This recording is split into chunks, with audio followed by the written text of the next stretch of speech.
Hello everyone, Professor Moneypig Trading. Today is May 23rd and we had a pretty good day, 3-day trading, 3-win. Let's take a look at SPY first, right? So SPY has a strong bounce since last Friday's sell-off. We can reclaim the 4-day EMA as our algorithm and judgment expected. Break above 8-day EMA, and we did a day trading and successfully captured this move. From SPY around 392 to 397, and too bad keep get rejected at 397. Cannot push above 400, so we decided to take out the profits. Nice 50% win. The reason we take it out because the Federal Reserve official today that gave a speech at 12 p.m. Eastern time is very hawkish. So the market started to pull back and just range bound, and he did mention more rate hikes coming because inflation is bad, blah blah blah. SPY was not able to break out, and I was debating on a lot of charts that are ready to break out. I'm gonna talk about them briefly, momentarily. And SPY just failed to reclaim 400. The good thing is the TNX continues to stay up below 30. Right now it's just consolidation, range bound. Really hard to know how long it will take to break out this range, either upside or downside, we don't know.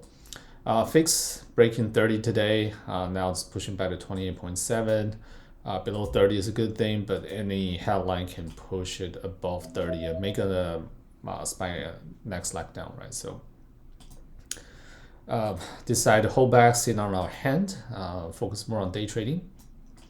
Nice trade on Citi and JP Morgan. Rum shouted out JP Morgan. I did Citi. His call, I think, is up about 200% at one point. Citi was up 100. We take out one half, still holding the other half weekly. It's a short week. It's a long week, but next week's a short week. Memorial Day and next Monday in the United States. But yeah, I decided to hold the next half overnight because we might see next leg out.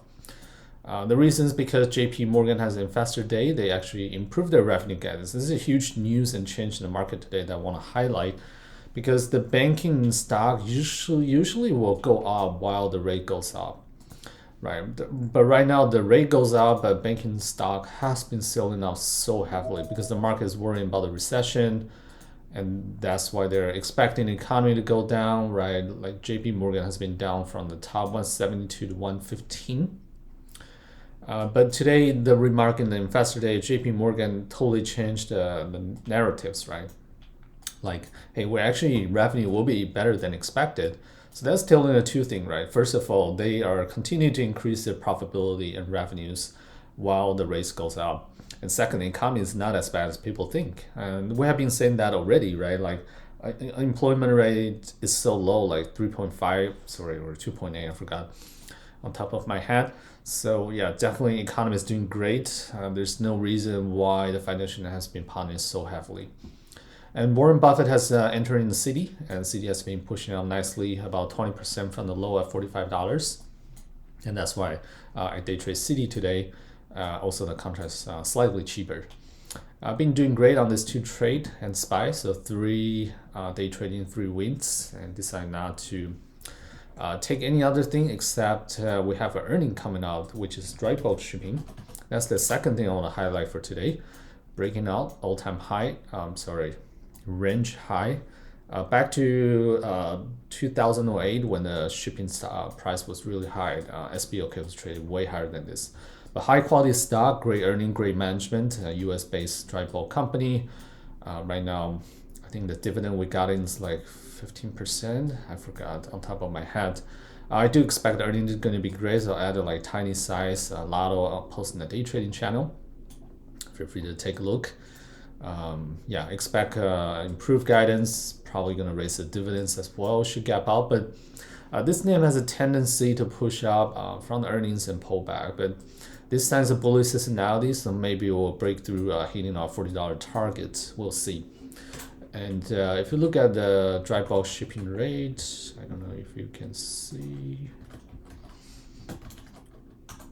No, probably could. Right, look at this, ready to break out. Well, it's already breaking out. Compared to last year, right, at the same time, year over year, we're actually about the same price, I believe.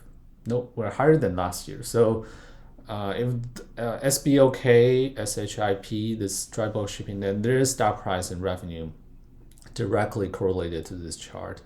I know SBOK has a lot of long-term contract, and they're actually negotiating those long-term contracts throughout May, June, and some July as well. So yeah, if this rate continue to go up, we're going to see SBOK has next leg up. So I think some models holding the stock. And because Shanghai reopening, right, we have been talking about it for quite a few weeks now. All those names that benefit from Shanghai reopening are pushing out, breaking the range. That's the other key topic I wanted to cover.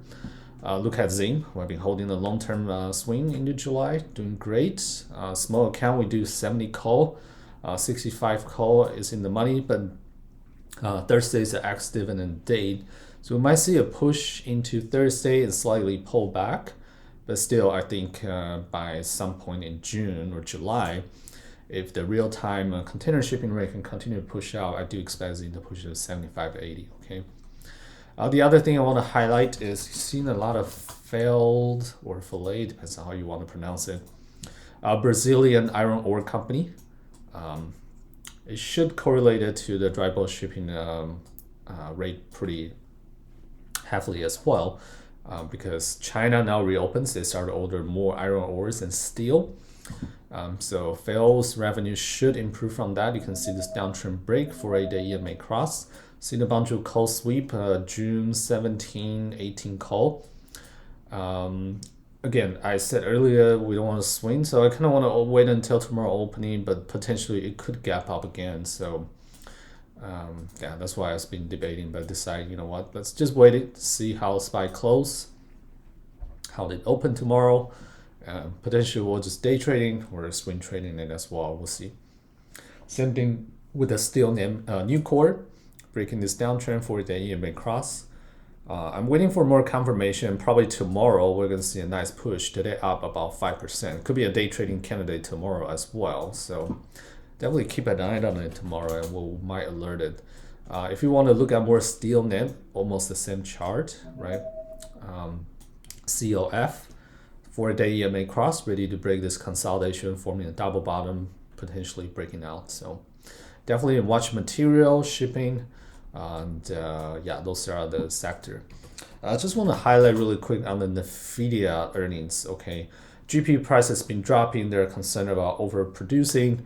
Though the AMD earnings and the revenue guidance for 2022 removed that concern. So that's why kind of slowing down on NVIDIA selling off, but still downtrend in tech.